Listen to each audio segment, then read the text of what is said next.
December 20th, 1943. Over the frozen skies of northern Germany, a B-17 bomber limps through a haze of flak and smoke. The aircraft, Olde Pub, is torn open, engines sputtering, tails shredded, blood smeared across the fuselage.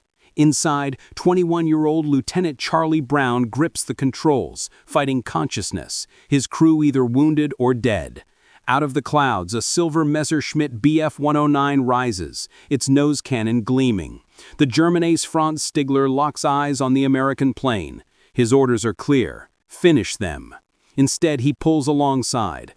The two pilots stare across 20 feet of icy air, enemies suspended between duty and decency. "I could see their fear," Stigler would recall, "and I couldn't pull the trigger." What followed would define both men's lives and seal one man's tragic fate after the war. Charlie Brown was born on October 24, 1922, in West Virginia, USA. The son of a coal miner, he grew up in poverty during the Great Depression. Hardship shaped his resilience. His mother often said, "Charlie never quits what he starts." After high school, he joined the U.S. Army Air Forces in 1941, driven by a mix of patriotism and adventure. By 1943, Brown had completed training as a B-17 Flying Fortress pilot, earning his wings at age 21. His steady demeanor and technical precision made him a natural leader, qualities the 379th Bomb Group needed in the escalating air war over Europe. Assigned to the 527th Squadron, Brown's crew affectionately called him Farmer for his rural drawl and modest manners. Their aircraft, Olde Pub, was fresh from the factory, a symbol of American industrial might and youthful confidence. None of them could imagine that their first mission over Bremen would become one of the most legendary encounters in aviation history. The winter of 1943 was one of the bloodiest in the air war. American bombers faced withering German defenses, anti-aircraft guns, rockets, and the relentless Luftwaffe interceptors. Loss rates often exceeded 25% per mission. On the morning of December 20th, Brown's crew took off from Kimballton, England, targeting a Focke-Wulf aircraft plant in Bremen. It was their first combat mission. Over the target, they were hit by intense flak. One shell blasted through the nose, killing the navigator instantly and wounding the bombardier. As they turned for home, German fighters swarmed. Brown's B-17 was torn apart. 2 engines knocked out, 1 gunner killed, others severely injured. The tail gunner bled out, while the right waist gunner fainted from loss of blood. Oxygen lines were destroyed, frostbite set in, and temperatures inside the plane dropped to -60 degrees F. Somehow, Brown kept the bomber airborne, heading north over Germany's countryside, away from the target zone. Half conscious, with his instruments frozen and guns jammed, he expected death at any second. Instead, fate brought another aircraft into view, a lone German Messerschmitt Bf 109, approaching fast. The next few moments would transform both men's understanding of humanity amidst war.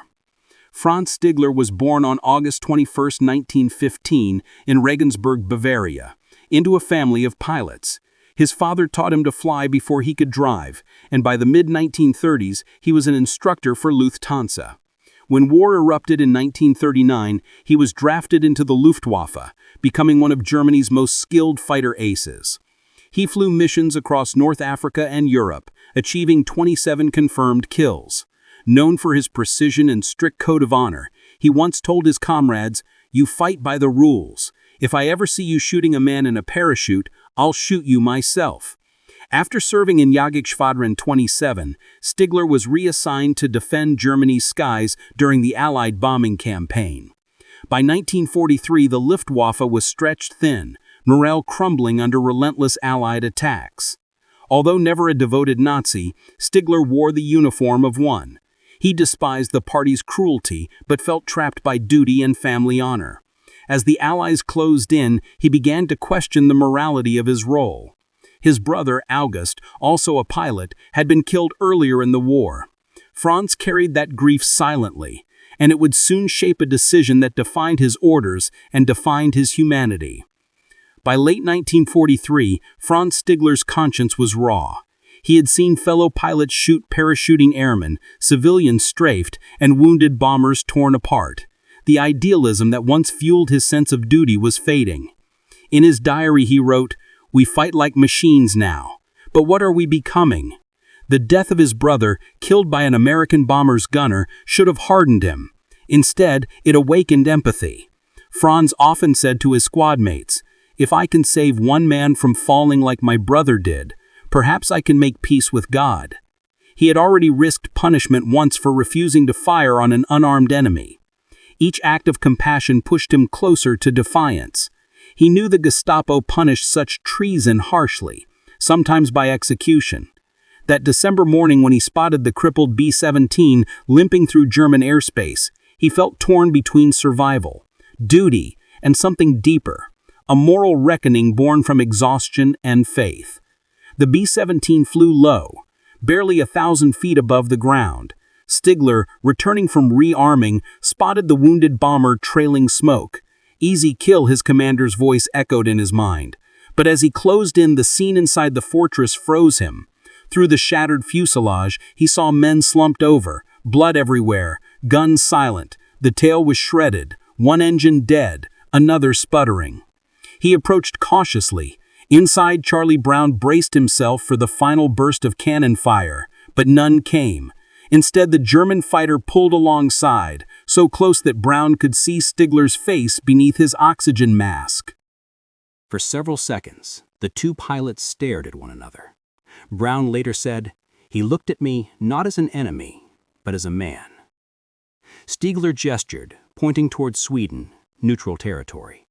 Brown shook his head, insisting on returning to England. The Germans sighed, saluted, and slipped behind the bomber.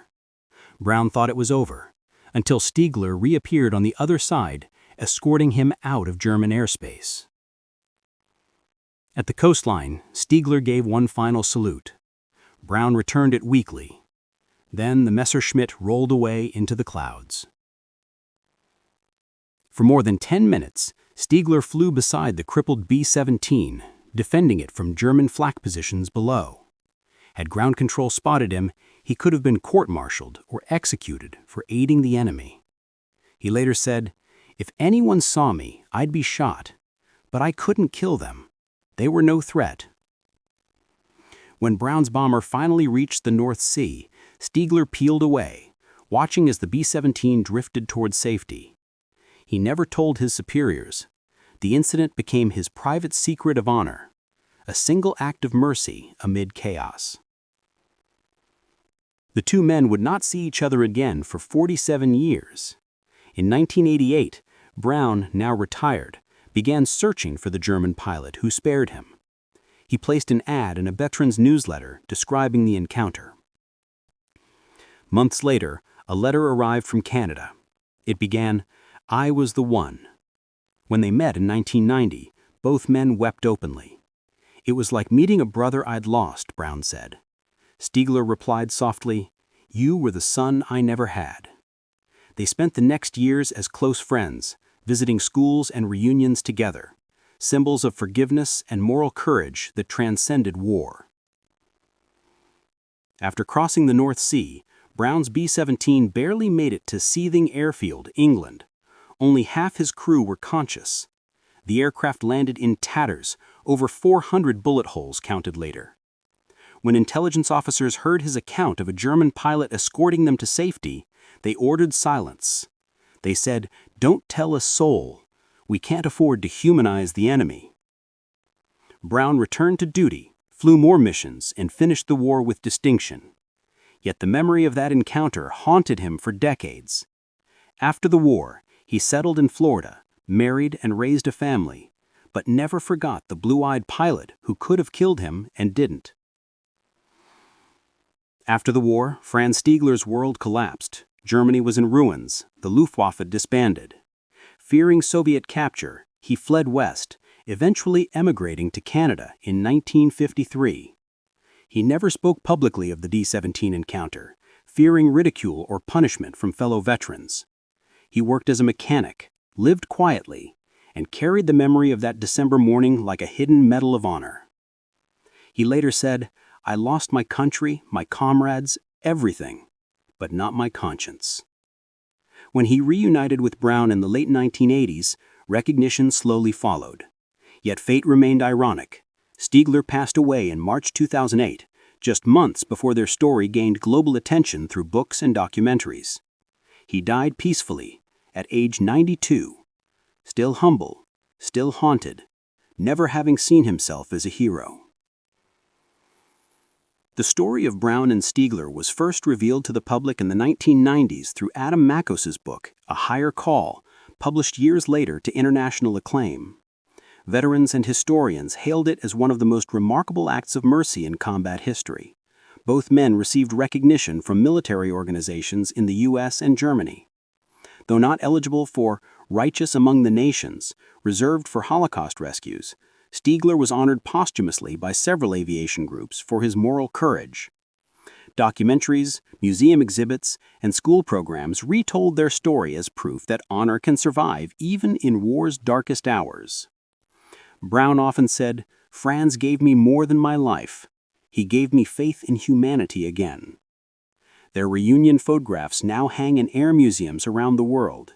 Two old men, smiling, once enemies, forever brothers. History remembers wars through victories and losses, but sometimes its deepest lessons come from moments of mercy. Franz Stigler risked death not to save a comrade, but to save his soul. Charlie Brown lived because one man chose conscience over command. Neither knew that their brief encounter in the skies over Bremen would echo across generations, as a reminder that even amid destruction, humanity endures. When Stigler died, Brown said softly, "I'll meet him again just across the horizon." And somewhere, perhaps, the two pilots still fly, side by side, in clear skies, bound forever by a decision made in the quiet heart of war.